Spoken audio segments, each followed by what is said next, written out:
پہلے تو سید محمد پہ سارا کنسنٹریشن تھا، ان کو زہر دے کے شہید کر دیا، پھر 11ویں سامنے آ گئے، 1 سال ہی کے اندر اندر ہی قید میں چلے گئے۔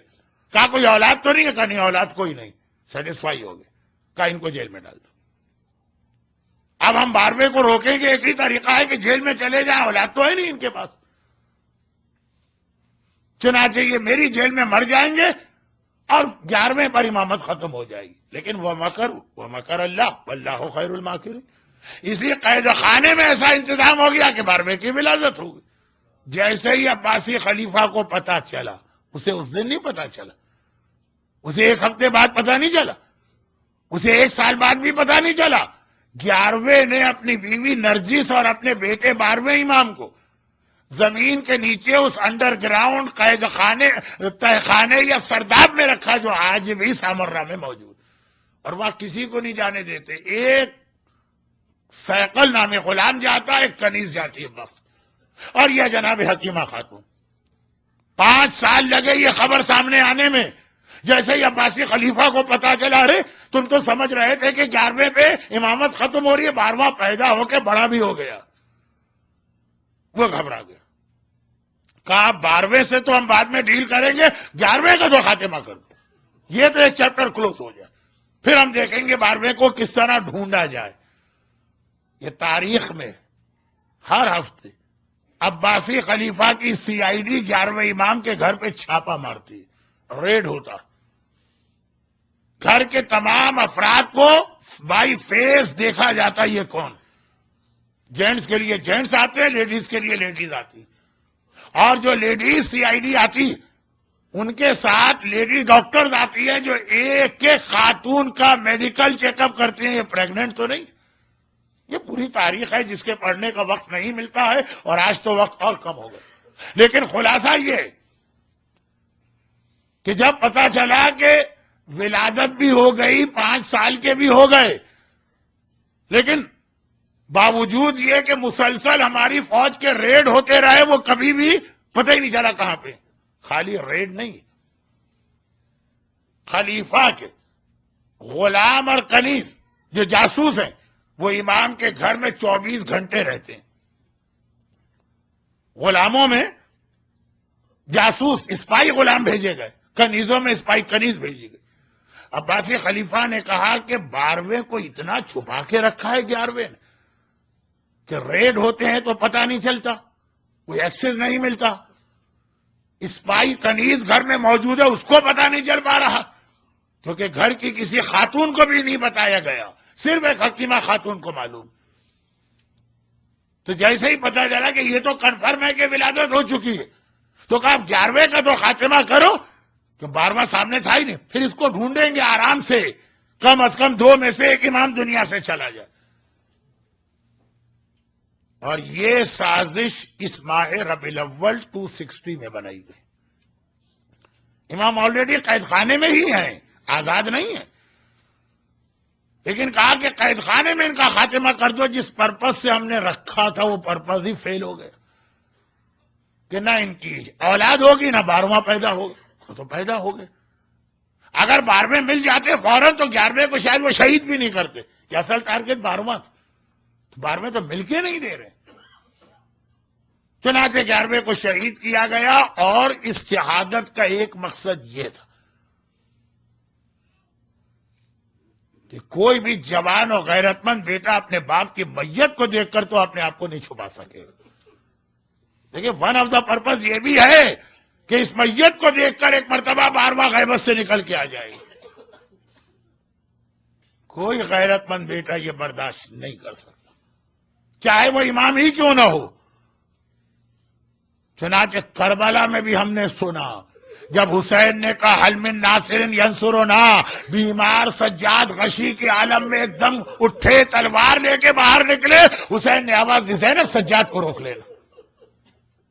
اور یہاں بھی یہ سنا کہ 11واں امام جب پردہ غیبت اس قید میں تھا اور زہر دیا گیا، 12واں تڑپ کے باہر آ گیا تھا، جو اس طرح سے اپنی غیبت میں تھا، اپنے آپ کو 5 سال سے چھپا کے رکھا، تڑپ کے باہر آیا، 11ویں نے واپس بھیجا، بیٹا جاؤ پردہ غیبت میں چلے جاؤ۔ عباسی حکمران کا ایک مقصد یہ بھی تھا کہ غیرت مند امام کا غیرت مند بیٹا ہے، غیرت مند فاطمہ کا غیرت مند وارث ہے. 11ویں کو زہر دے کے شہید کرو تاکہ جب 11ویں کا جنازہ اٹھے گا تو اس وقت یقیناً وہ تڑپ کے آئے گا اور گرفتار کر لینا. اور عزاداروں، 12ویں کی گرفتاری کے لیے ماہ ربیع الاول کی شروع تاریخ میں 11ویں کو زہر دیا گیا. امام حسن کو 2 ہی حسن ہیں ہمارے پاس، یا حسن مجتبی یا حسن عسکری. حسن مجتبی کو وہ زہر دیا گیا جس نے ایک لمحے میں کلیجہ ٹکڑے ٹکڑے کر دیا. چند لمحوں میں حسن مجتبی دنیا سے چلے گئے. حسن عسکری کو ایسا زہر نہیں دیا گیا. حسن عسکری کو وہ زہر، دیکھیے تاریخ ہے جو بہت کم لوگوں کو معلوم. حسن عسکری کو وہ زہر دیا گیا جو آہستہ آہستہ اثر دکھا رہا. کیوں؟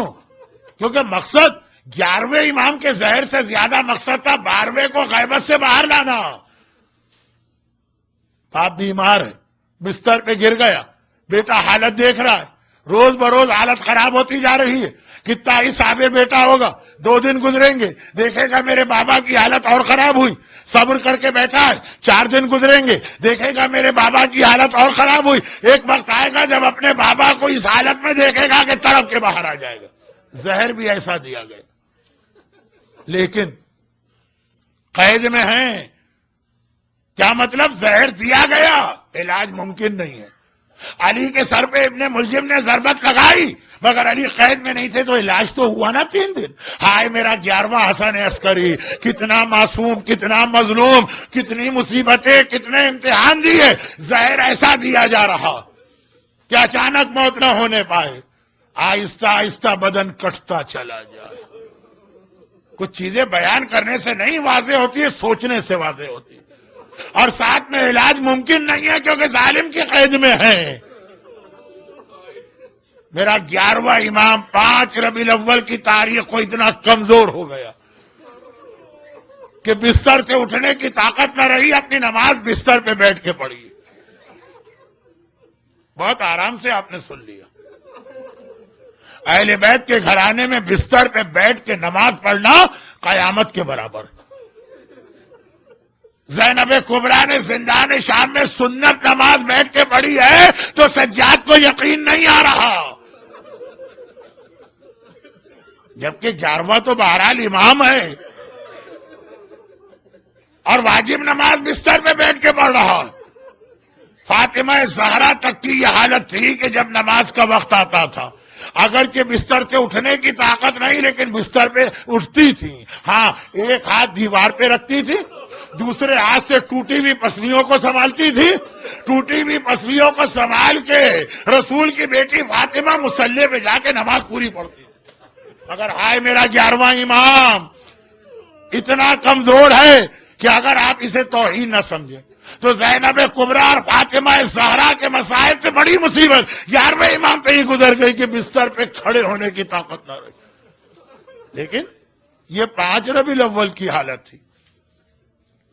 جب 7 ربیع الاول آئی اب بستر پر بیٹھ کے بھی نماز نہیں پڑھی جا سکتی، اب نماز لیٹ کے پڑھی جائے گی. اور آج کی رات ختم ہوئی، فجر کا وقت آیا، بستر پہ لیٹے لیٹے امام نے نماز پڑھی اور اس کے بعد ایک مرتبہ کہا اے میرے غلام سائیکل میں بہت پیاسا ہوں، ذرا پانی لے کے آ جاؤ. غلام پانی لایا. میرا 11واں امام پیاس کی فریاد کر رہا ہے. پانی بڑھایا گیا لیکن اس سے پہلے کہ یہ پانی ہونٹوں سے آگے بڑھے میرا 11واں امام بستر پہ گر پڑا. غلام سائیکل نے دیکھا ہائے میرا آقا مارا گیا، ہائے میرا مولا مارا گیا. اور کیوں نہ ہو، حسین کا وارث وہ پوتا ہے. اگر حسین پیاسے گئے، اگر عباس پیاسے گئے، اگر اکبر پیاسے گئے، حسن عسکری بھی اس دنیا سے پیاسے جائیں گے. امام زمانہ کو پیاسے شہیدوں کا انتقام لینا ہے، اپنے پیاسے دادا حسین کا بھی اور اپنے پیاسے بابا حسن عسکری کا بھی. لیکن روایت یہ ہے کہ جس وقت امام 11واں امام پانی پینا چاہتا ہے اور خش کھا کے بستر پہ گرا، ایک بار غیبت کا پردہ ہٹا کے بے چین و بے قرار ہو کے میرا امام زمانہ باہر آ گیا۔ 11ویں نے اس حالت میں بھی ایک بار دیکھا، کہا بیٹا واپس چلا جا، تیری غیبت حکم خدا ہے، ظالموں کے سامنے نہ آنا۔ اور اس کے بعد پھر ایک منزل ایسی آئی کہ وہاں تو 11واں امام برداشت نہ کر سکا۔ جب کل 8 ربیع الاول کو غسل دے دیا گیا، کفن پہنا دیا گیا، نماز کا وقت آیا، چچا جعفر آگے بڑھے نماز پڑھانے، وہ یہ برداشت نہ ہوا امام زمانہ سے، غیبت کے پردے ہٹائے، چچا میرے بابا کا لاشا ہے، اپنے بابا کی نماز تو میں پڑھاؤں گا۔ ایک بار امام زمانہ نے نماز پڑھائی، ذرا سوچئے وہ کربلا کا سجاد جو منزل امتحان امام زمانہ برداشت نہ کر سکے، سجاد کو وہ امتحان بھی دینا پڑا، آئے میرے بابا کا لاشا پڑا ہے اور میں نماز جنازہ بھی نہیں پڑھا پا رہا۔ اور پھر نماز کے بعد غلام کو حکم ملا کہ جا کے عباسی خلیفہ کو اطلاع دو۔ اب اگلے دن جنازہ تو بڑی شان سے اٹھا، تابوت تو بڑی شان سے لے جایا گیا، حکمران زہر دے کر خود بھی جنازے میں روتا ہوا شریک ہے۔ ایک بار سارا سامرا آ گیا، ہر طرف آواز ہے، ہائے حسن عسکری مارے گئے، ہائے حسن عسکری مارے گئے، اور بڑی شان سے یہ تابوت سامرا میں 10ویں امام کی زری کے قریب پہنچا، وہاں پہ میرا 11واں امام دفن کیا گیا۔ دیکھیں دنیا کا طریقہ کیا ہے، جس کی موت ہوتی ہے نا اس کے وارث کو پرسہ دیا جاتا ہے۔ آج 11ویں امام کا پرسہ سب سے پہلے ہم کس کو دیں؟ یقیناً 11ویں کا پرسہ رسول خدا کو دیں گے، یقیناً علی مرتضیٰ کو دیں گے، یقیناً فاطمہ زہرا کو دیں گے۔ شہزادی آپ کا ایک اور لال مارا گیا، لیکن سب سے پہلے تو امام زمانہ کو پرسہ دیں گے نا۔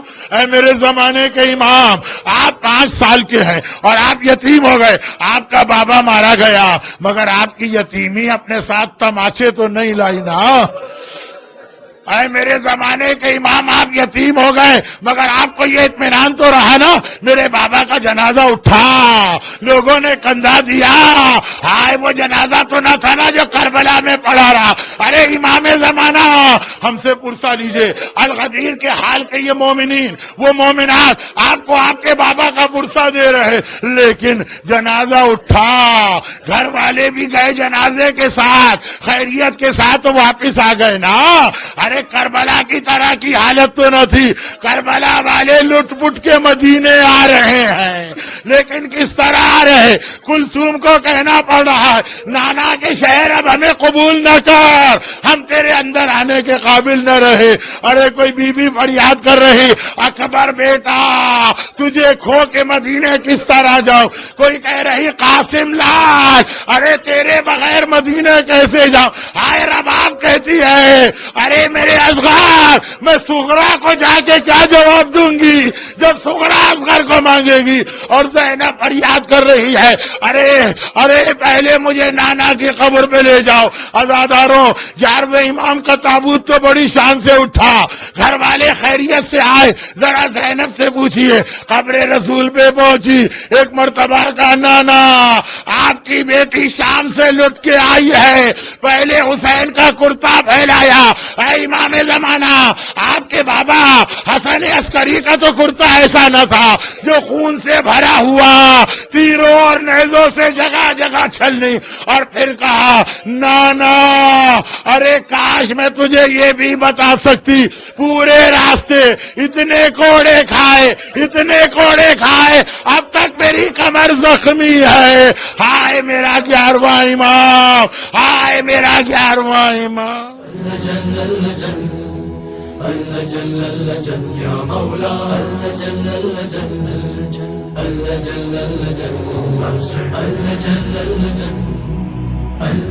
یا صاحب السماء